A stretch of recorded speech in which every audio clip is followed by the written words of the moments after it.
Hey friends, Mike here. Would you like to listen to the grandfather of all bass? It has many names: double bass, contrabass, upright bass, or simply acoustic bass. It has a sound that is amazing because it has so much richness, depth and expression.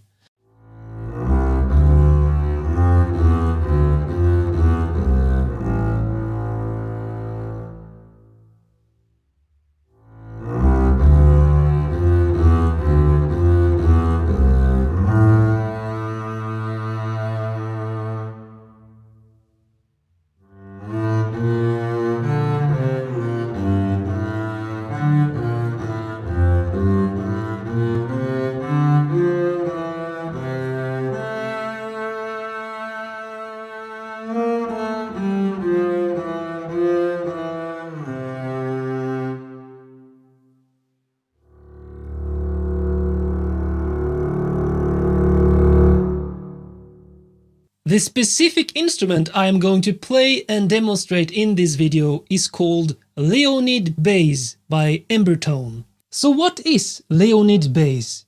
In short, it is an acoustic orchestral bass instrument and contact sample library with true legato and true portamento, which is the only way to get realistic note transitions that sound musical. It also has a very smooth, dynamic morphing, making it very expressive. It has so much character and expression, and it doesn't sound too boomy or uncontrolled in the low end, which I'm afraid many other bass libraries do. Now let's get to the most important part. How does it sound? Well, let's find out. I'm going to jump into Logic now and explore Leonid bass live, so that you can both see and hear it in action. So let's play with Leonid bass right now.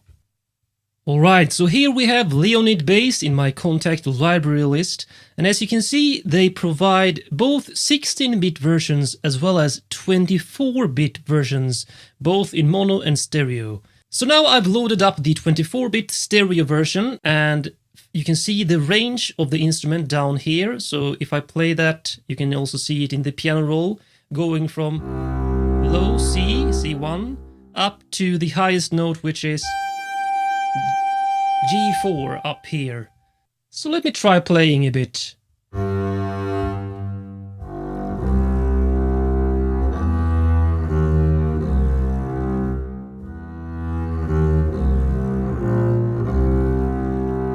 So as you can see, they show the specific performance mode here, sustain, and I managed to find out that if I play in a legato fashion, meaning I hold down the key while I press the next one, it either goes to portamento or bow change legato, depending on how much force I apply to the second key. So if I press very lightly, becomes a portamento. So the key switch right now is in sustain mode. They don't have too many different variations for performance mode. They have a sustain, staccato, there, pizzicato, and tremolo.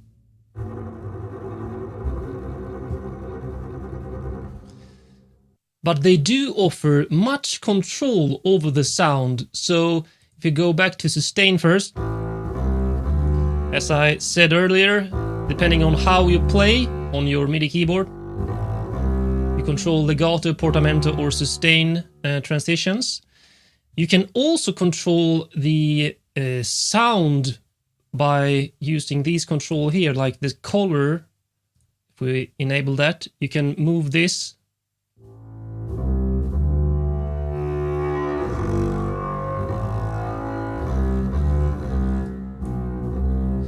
on the strings here. You can also control the vibrato speed and depth by this XY thing here, and you can go like this. Full on vibrato, no vibrato. And you can of course right click and MIDI learn that to a knob or fader on your MIDI controller, which I have done. And they also have a Sordino option.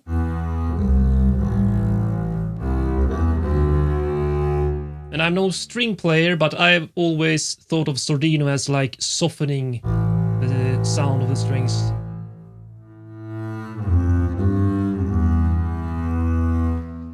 They have an onboard reverb, which you can turn off, and by dialing it down.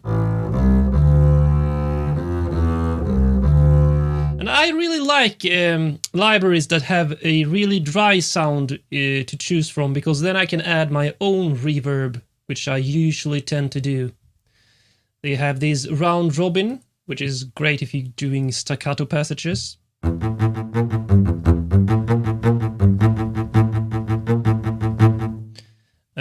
Let's turn up some reverb. And of course they have a polyphonic mode, so you can play two notes at the same time.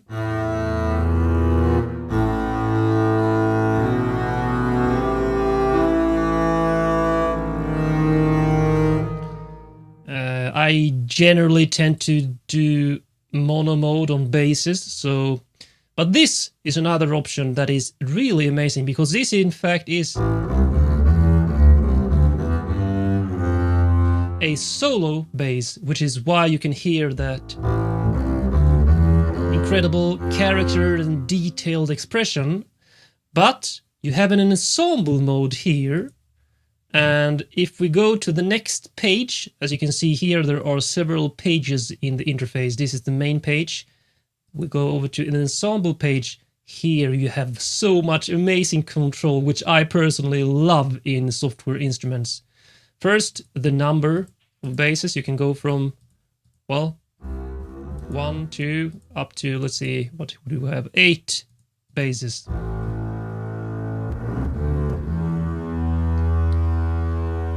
You can also control the humanization, I think it spells here, by varying the intonation in small increments. Also how tight the basses play, the line you play.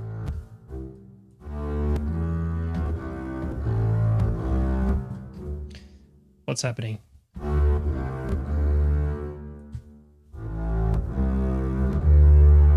So that's not so tight, and you can dial it down really extremely tight. By the way, if you hear any crackles, it's not the library, it's when I record at full HD at the same time on the same computer as I play. So the sound quality is indeed very good on this Leonid bass library. You can randomize, I guess this is the randomized timing. Anyway, you have the panning here for the sections. Let's turn off the ensemble mode, go back to solo bass, because I really mainly appreciate this library for the solo character. So let's go to the next page, where you can see lots of different ways to control the performance and configure. I haven't even dived into all of this, except that I have controlled some of the portamento, velocity threshold. This is how soft you play a note on your keyboard to trigger the portamento. I also sometimes use an expression controller to control the dynamics, so you can switch this, controlling the dynamic with CC, and you really can dive in a lot with this.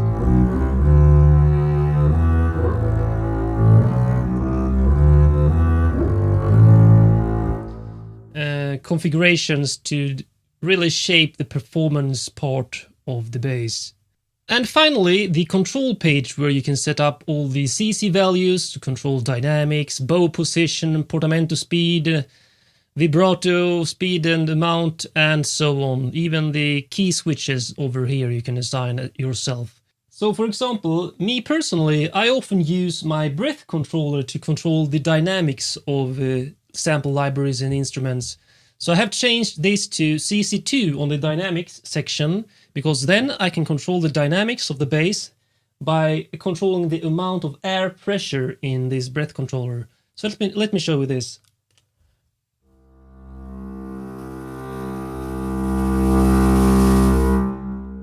And then I use my mod wheel instead, if I go back to the main section, to control the vibrato. So I can control this, assign, and use this as controlling the vibrato.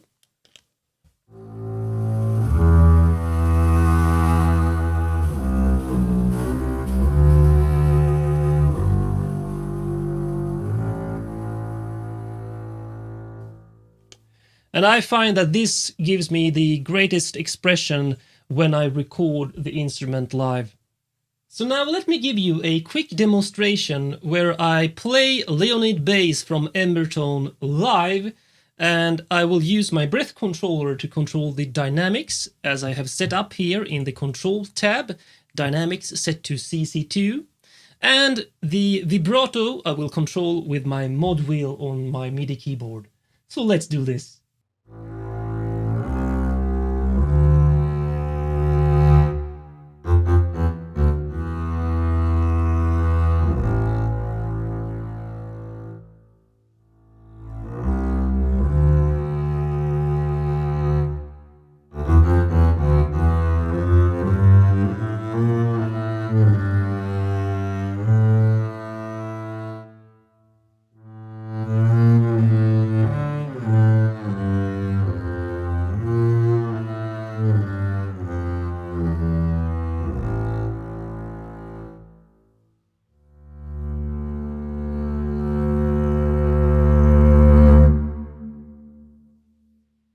So what is my overall impression of this instrument? I must say that I am really impressed with Leonid bass. I find that many other developers focus so much on the rest of the string section. Basses are often somewhat neglected, which is why I love to finally have a very playable, expressive bass for orchestral and cinematic compositions. If you want to learn more, I have included links for you in the video description. Awesome! Now take a look at these other videos I have for you. Which one will you choose? I'm gonna grab some more coffee, so I will see you in the next video, my friend.